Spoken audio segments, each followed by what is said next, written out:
یا رب تو ہی اول، تو ہی آخر، تو ہی ظاہر، تو ہی باطن، ایک اور کرم فرما مجھ پر، میرے سارے زنگ اتار یا رب، اور اپنا رنگ چڑھا مجھ پر۔ بعض تکالیف ایسی ہوتی ہیں کہ ہمیں لگتا ہے جیسے اب ہم مر جائیں گے، جیسے اب کہیں سے کوئی مدد نہیں آئے گی، اور پھر ہم جلد مایوس ہو جاتے ہیں۔ یہ قدرت کا قانون ہے کہ جو انسان کسی کو استعمال کر کے اسے دھوکہ دے کر اپنی خوشیاں حاصل کرتا ہے، وہ کبھی نہ کبھی خود اس سے بھی زیادہ دوسروں کے ہاتھوں استعمال ہو کر زندگی میں دکھ سہتا ہے۔ انسان دنیا میں جتنا مرضی تکبر کر لے، آخر کار اس گوشت نے کیڑوں مکوڑوں کی غذا بننا ہی ہے، ہڈیوں نے بوسیدہ ہو کر مٹی کے نیچے جانا ہی ہے۔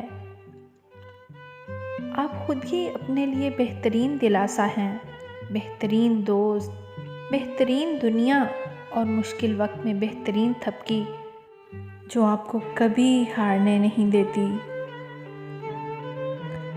توبہ ایسا دروازہ ہے جو موت کی ہچکی تک کھلا رہتا ہے۔ دعا ایسا عمل ہے جو تقدیر کو مات دے سکتی ہے۔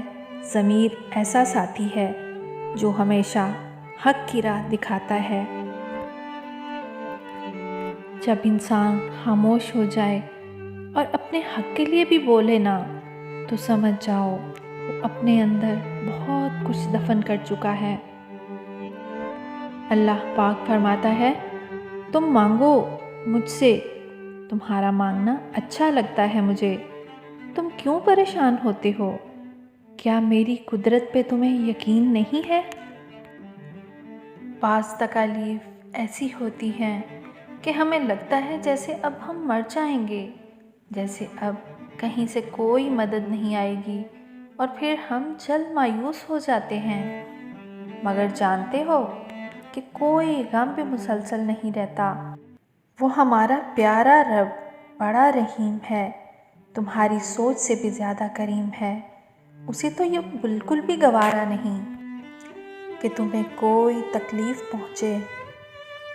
اللہ تعالیٰ جس کو اپنا آپ یاد دلانا چاہتا ہے، اسے دکھ کا الیکٹرک شاک دے کر اپنی جانب متوجہ کر لیتا ہے۔ دکھ کی بھٹی سے نکل کر انسان دوسروں کے لیے نرم پڑ جاتا ہے۔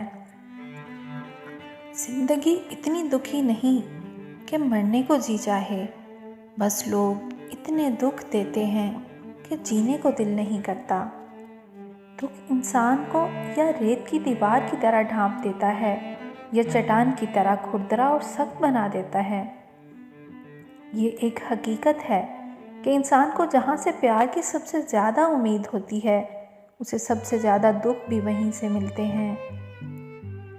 اللہ تعالیٰ جس انسان کو نوازنا چاہتا ہے، عظیم مقام دینا چاہتا ہے، اسے تکلیف، دکھ اور درد کی راہ بخشتا ہے، تاکہ وہ مضبوط بن کر اتنا سیکھ لے کہ اپنی منزل تک پہنچ جائے۔ یاد رکھنا، انسان کا دکھ انسان کو سکھانے کے لیے ملتا ہے، لیکن افسوس تو یہ ہے کہ انسان اس دکھ کی وجہ سے روتا رہتا ہے۔ انسان دکھ اور درد کی وجہ سے کتنا بھی روتا رہے، لیکن ختم نہیں ہوگا، کیونکہ دکھ انسان کو رلانے کے لیے نہیں، بلکہ انسان کو سکھانے کے لیے آیا ہے۔ جب تم اس دکھ سے سیکھ لو گے جو وہ تمہیں سکھانا چاہتا ہے، تو تمہارا دکھ خود بخود ختم ہو جائے گا۔ ایک شخص حضرت علی علیہ السلام کی خدمت میں پیش ہوا اور کہنے لگا، یا علی، آپ فرماتے ہیں کہ اللہ تعالیٰ نے زمین پہ ہزاروں نعمتیں انسانوں کے لیے پیدا کی، تو یہ دکھ تکلیف اللہ تعالیٰ نے کیوں پیدا کی ہے؟ تو حضرت علی علیہ السلام نے فرمایا، اے اللہ کے بندے، شکر کرو کہ اللہ تعالیٰ نے دکھ کو پیدا کیا۔ اللہ تعالیٰ کی عظیم نعمتوں میں سے ایک نعمت دکھ ہے۔ تو وہ شخص کہنے لگا، یا علی، دکھ بھی نعمت ہے؟ تو حضرت علی فرمانے لگے، اے انسان، دکھ انسان کو مضبوط بناتا ہے اور خوشیاں انسان کو کمزور کرتی ہیں۔